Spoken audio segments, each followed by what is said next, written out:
go back and instead, I'm going to open up a whiteboard because I would like to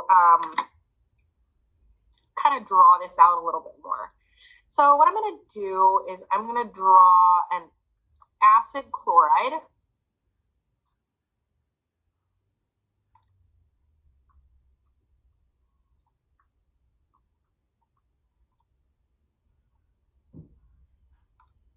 What do you all want the amines to look like?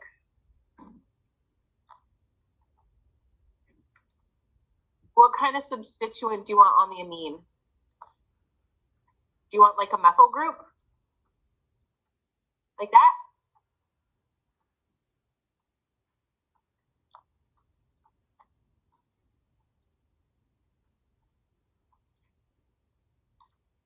Okay, so this is the reaction that's happening.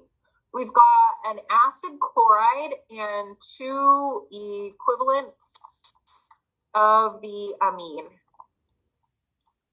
And what we're going to form is an amide and some type of ammonium salt. So let me show you what's going to happen. What we're going to do is break a bond. We're going to make a bond. We're going to break two bonds and make two bonds. So,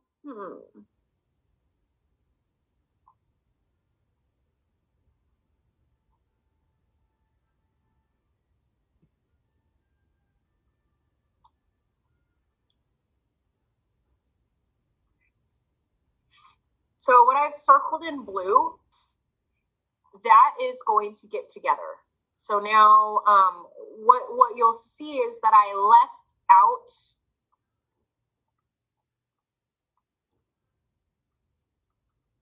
this hydrogen. I left this hydrogen out of the circle.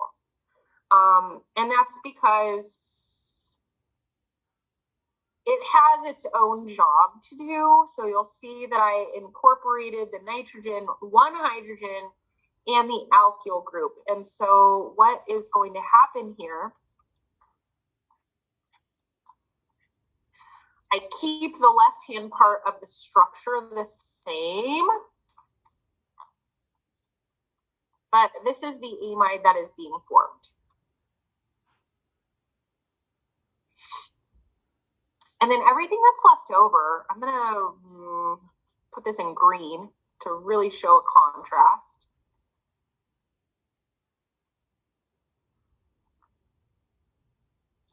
And then everything else that's left over in green is going to make that ammonium salt.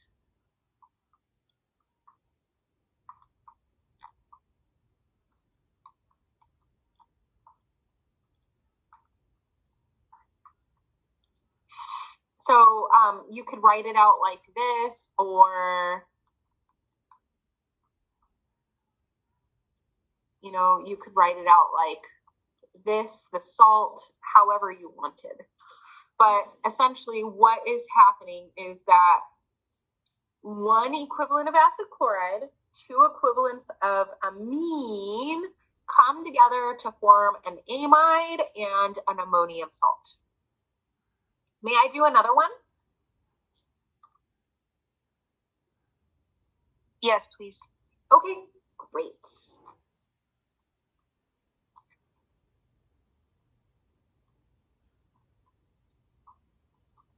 Here's another acid chloride.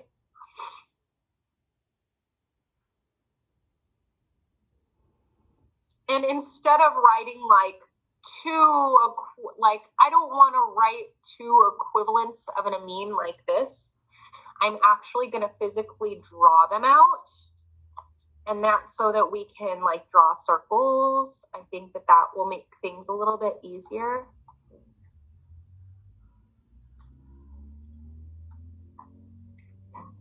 So I'm going to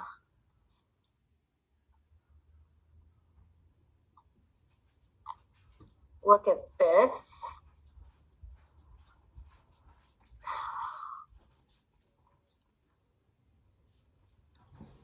So what do you guys want me to circle?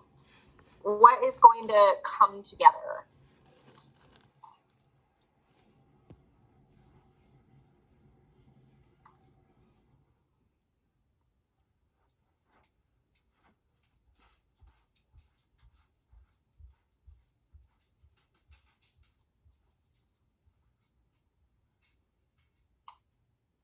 I have to leave that hydrogen out.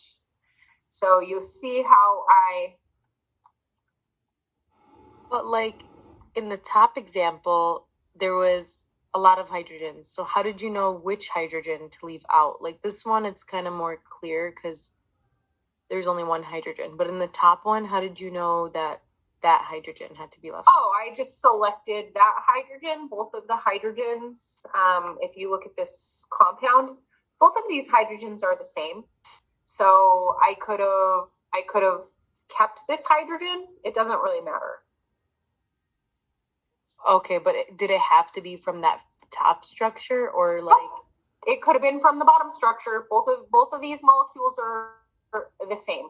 Okay. Yeah, great question. Yeah, so I could have easily, circled this bottom structure for sure.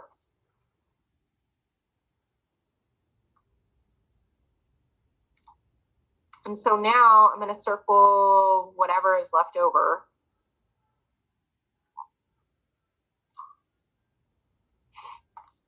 And so our product here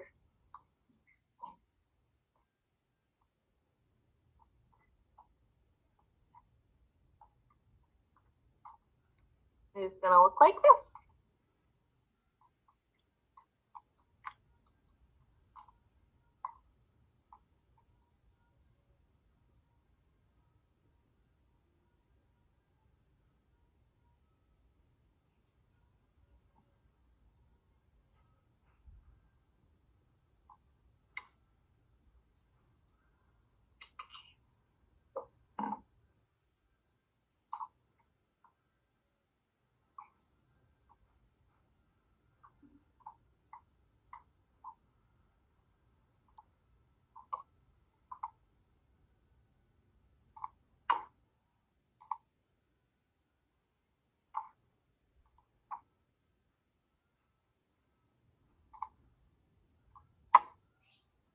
All right.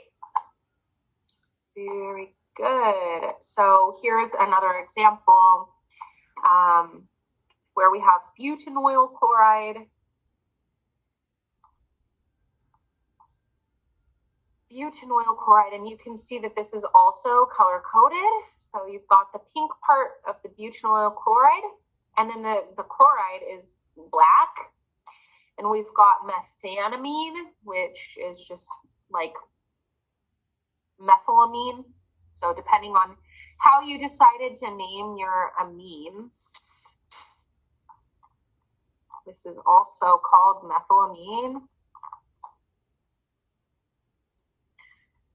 And you can see the new bond that's being formed here.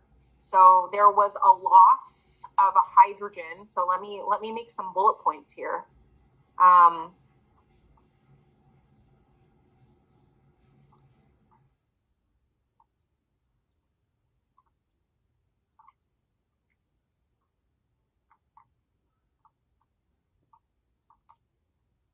So you get a loss of one hydrogen from one amine reactant when it forms the amide bond.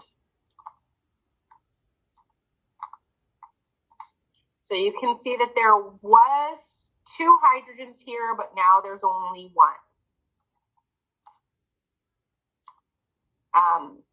The other hydrogen goes here to quench that HCl.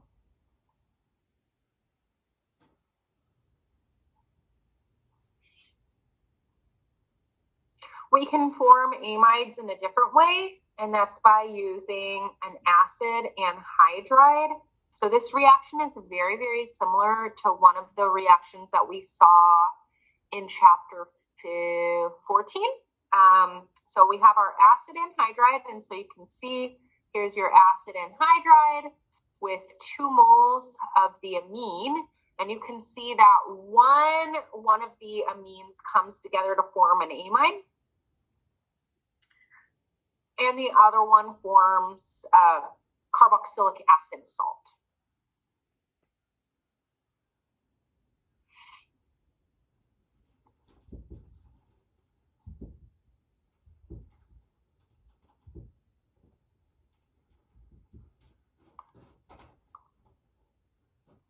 I wanted to show you really quick about what an amide bond looks like.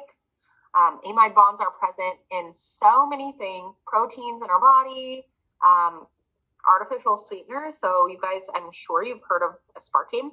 And this is the structure of aspartame. The amide bond is highlighted in a pink color right here.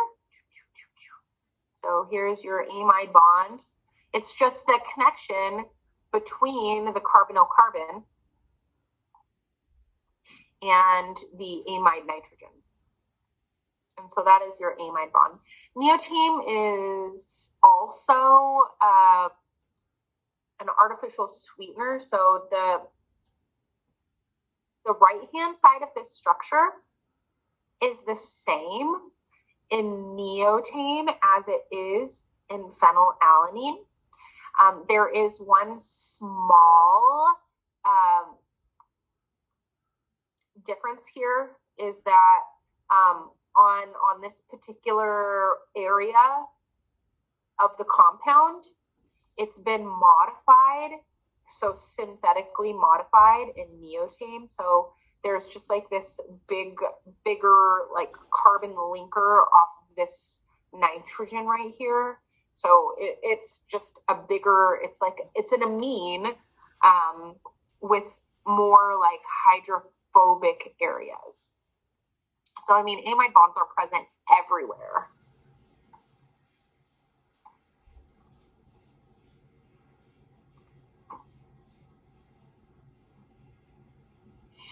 So one of the questions is, hey, when we have an amide, what can we do with that? And well, we can hydrolyze an amide. Remember, hydrolyzing something means that you're going to take water to break it apart. And we can do this in both acidic conditions and in basic conditions. When we start out with an acid, what you'll notice here is that in the reactants, in acidic conditions,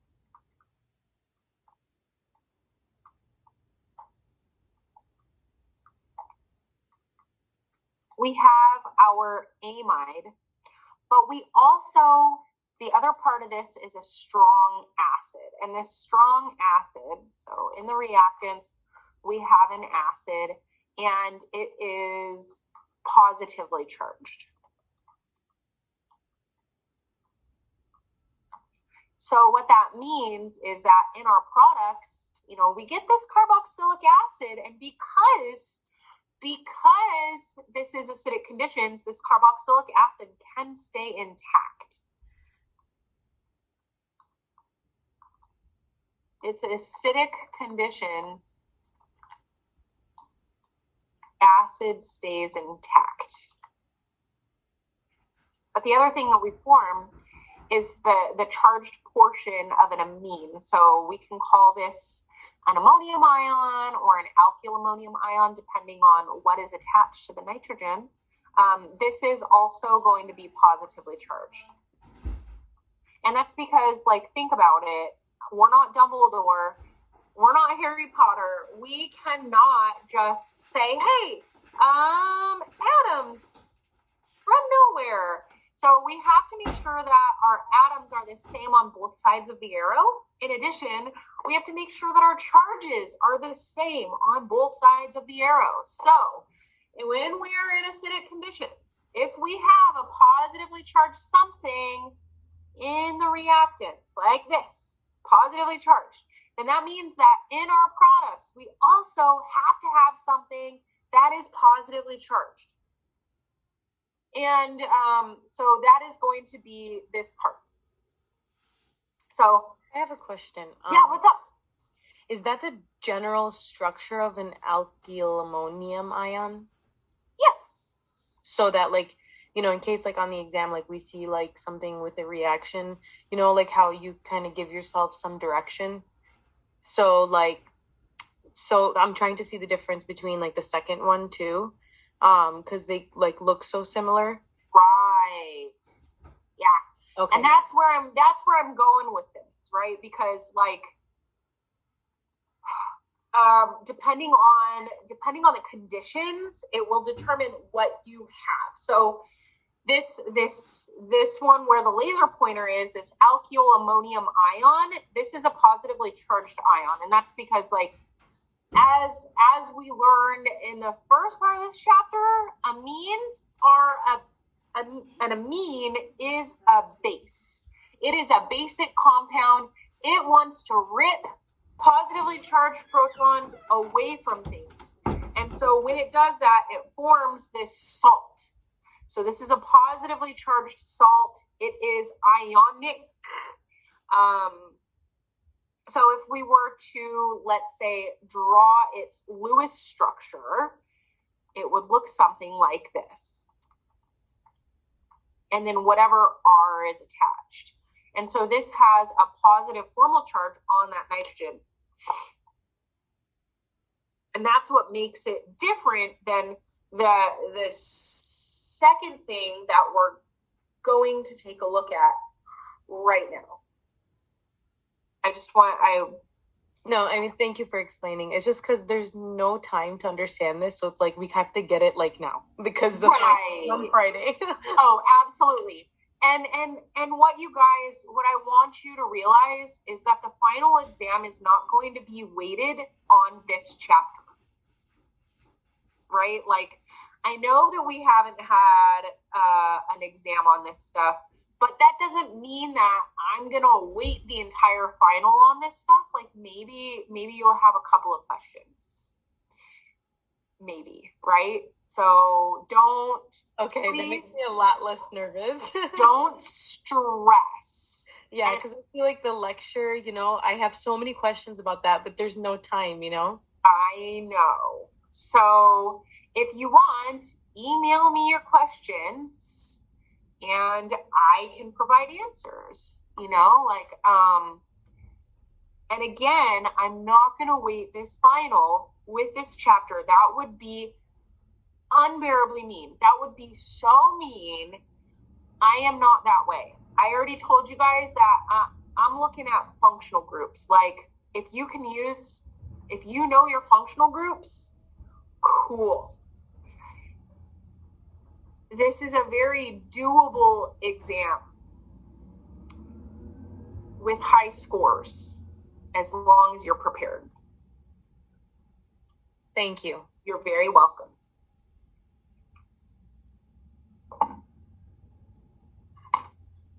In the bottom example, we're looking at basic conditions. And so what that means, like, is that we do start out with the amide, but instead of using an acid in water, instead we're using a base in water. So this is aqueous. So it's sodium hydroxide dissolved in water. Sodium hydroxide is a solid pellet, and so it is dissolved in water to perform this reaction.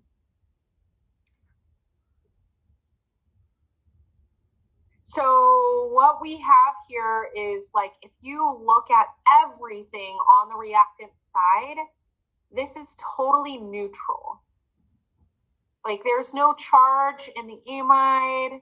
There's no charge in the strong base. I mean, the strong base totally dissociates in water.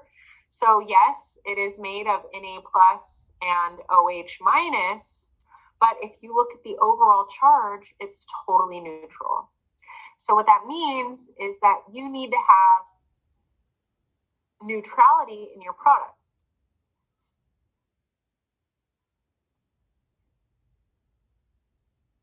When we have water ripping apart an amide, catalyzed by either an acid or a base, we always form the parent carboxylic acid. But what you'll see in the basic conditions is that the carboxylic acid is not there. Instead, it's a carboxylic acid salt. Well, that is because it is like the parent compound would be a carboxylic acid. But what do we know about acids in a base?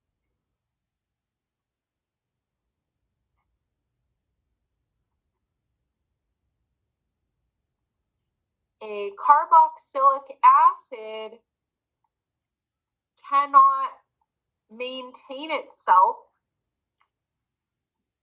in basic conditions. There's just no way. A carboxylic acid cannot maintain itself in basic conditions. So it is converted to its conjugate base, the carboxylic acid salt.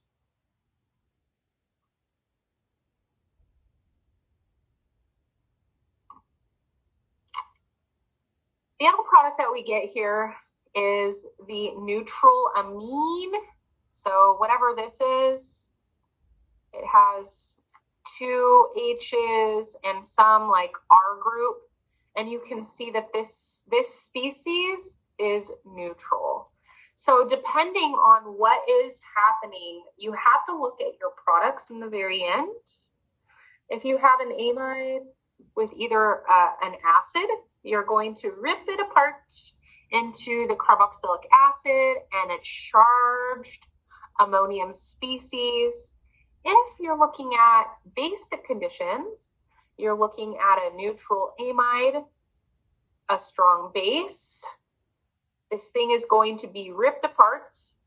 So like here, gone broken. And so essentially you have this part of the molecule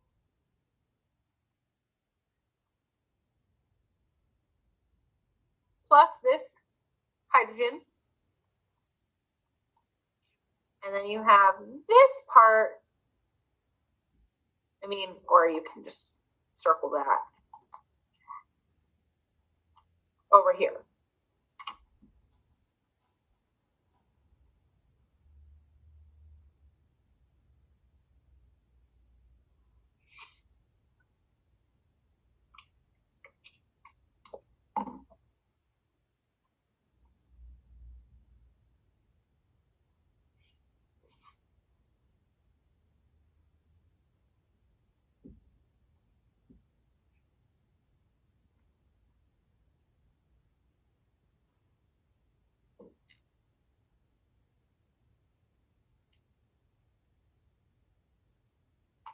All right, I'm going to go ahead and erase.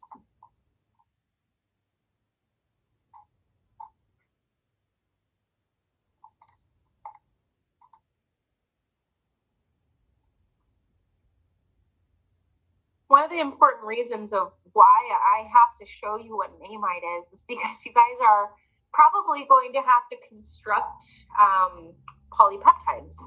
And a polypeptide is just combining amino acids together in a specific way to generate a linear peptide. So joining together amino acids, we can make proteins this way. So a protein is a polymer where you just have amino acids that are linked together. So think of a train. You have train cars that are linked together to form a train. In a protein, we have amino acids linked together to make a protein. And the way that these things are linked together is not by like a train car hook, but it's by an amide bond. And in biochemistry, instead of calling this an amide bond, in fact, it's called a peptide bond. So when you guys go on to biochem, Dr. Narayanan will refer to these amide bonds as a peptide bond. But essentially, like, you know, this is one amino acid, and then the other part of this is another amino acid. And so these amino acids are joined together right here through this amide bond.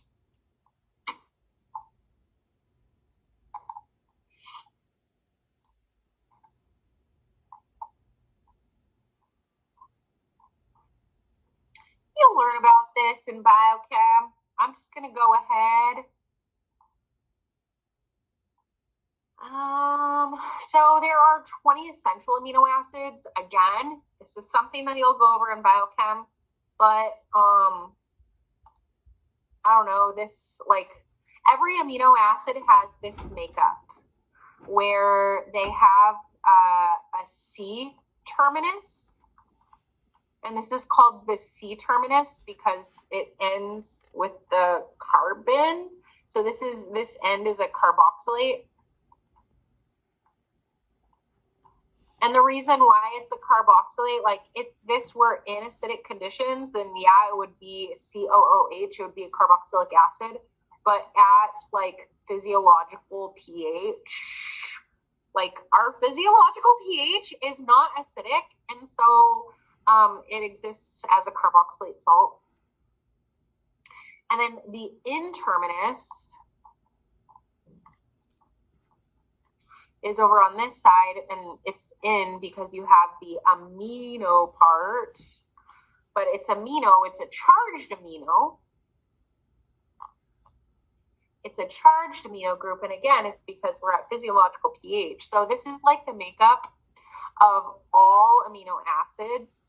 The carbon in the very center right here that join together your N-terminus to C-terminus, this is called the alpha carbon. This is called the alpha carbon. And the way that amino acids differ is simply by this R group. So this R group right here attached to the alpha carbon, these R groups change. And that's what makes one amino acid different from another. The way that I remember, like, how you put this, because you have, like, when you link together peptides to make a polypeptide, you have to do it this way. It has to go from the N-terminus to the C-terminus. We never, like, write it from C to N. So the way that I remember this, and I don't know if this is any help for you, but you will have to draw these and you will have to link them together. The way that I remember this is NC, that stands for North Carolina. I don't know why I do that, but like I can't think of anything that has the NC. Like there's nothing, yeah. So N and then C. And so you have to write it this way.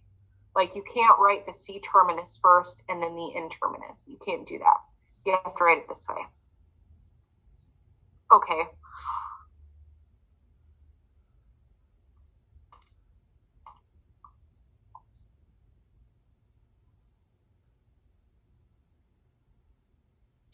Neurotransmitters are molecules in our brain that carry signals from a nerve cell to a target. Sometimes these neurotransmitters can be like exciting to our nervous system or inhibit certain pathways. Neurotransmitters are like, they're small molecules that all contain nitrogen. And I'm going to show you some structures of some neurotransmitters. Catecholamines are a different type of little molecule that if you have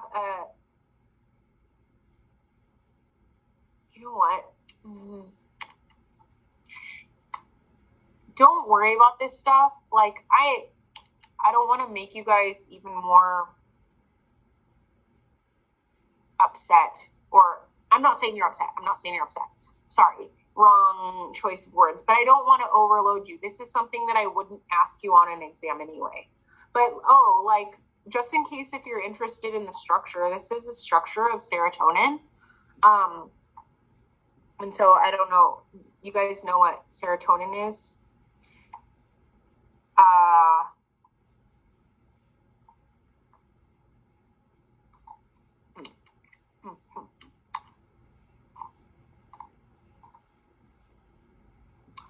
Oh, I'm just looking at, these are fun. Histamine. That's just the structure of histamine. Yeah, don't worry. Okay, here we go. So we are done. We're done. This is the summary of all of your amines and amides and their different reactions. So just in case if you like that in like word forms, if you like things in picture forms, I put all of these pictures like all around on a slide. So,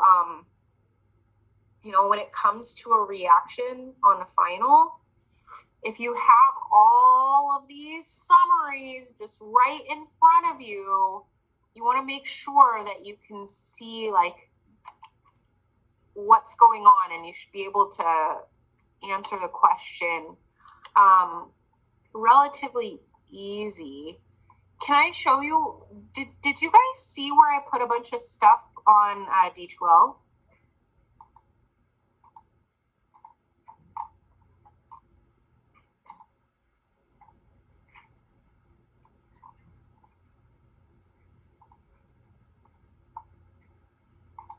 Can I show you? So if I show you the D2L page, I linked together a bunch of stuff here, useful stuff. So just in case, if you like all of the reactions by chapter, they're here. So all of the reactions that we've done, I compiled all of those slides at the very end into one just really big thing. So you have the pictures and then you have the words, just in case if, I don't know how you guys like these things, but it's all in one file instead of you having to go back and forth. The other thing that I provided was a functional group worksheet. So if you need some practice with functional groups, I uploaded this one. So like, for instance, can you guys tell me what this is?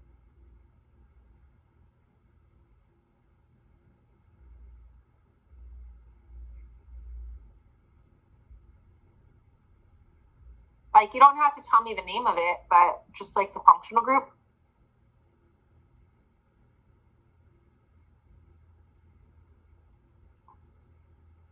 So this is an acid anhydride.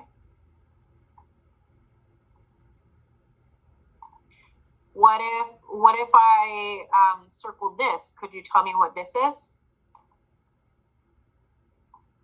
Amide. Yeah, that's an amide for sure. What about the other part of the molecule? A phenol. Yes, perfect. See, that's super tricky because you want to be like, oh, it's an alcohol, but it's on an aromatic ring. So yes, that is a phenol. Perfect. So the one that I was confused about on that worksheet, if maybe you can go over it, is the last one. So I got right here, this one. So I saw like carboxylic acid and amide. Cool. Yeah. But I'm not sure if there's anything else because I see the SH there. Like, is there a thiol or? Yes, it is. So this is a carboxylic acid. This is definitely an amide. And this is definitely a thiol. The thiol, like, it could just be the SH. So I thought I was maybe looking at the whole structure as a whole. I wasn't sure. Thank you. No, that is perfect. That is perfect. Nice work. And then the other thing that I put here is just a random like reaction practice. So it has just like a bunch of different reactions. And I know that you guys haven't seen anything like this. So this kind of serves as like a practice exam. You know, you have a starting alkene here. And then there's 4 arrows. So there's 4 possible reactions that can happen. So you're being tasked with what is happening here. So, you know, if you get a little overwhelmed here, what I would do is I would consult the reaction slides. And what I would do is I would go to the alkene chapter and just look at those. Look at the reagents that are being used. This is a reduction, a metal and some hydrogen. What happens there? You can use these reaction slides. Use them. This right here is hydration, and you should be familiar what the products are of hydration.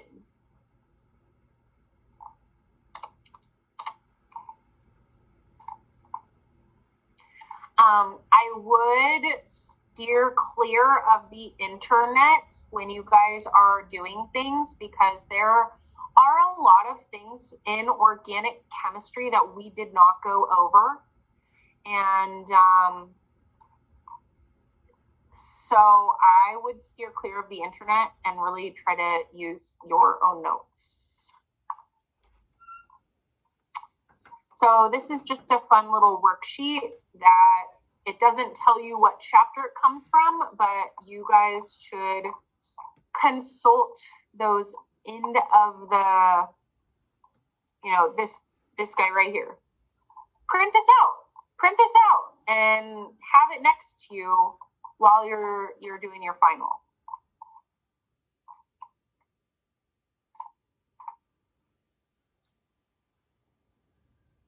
Does anyone have any questions for me right now?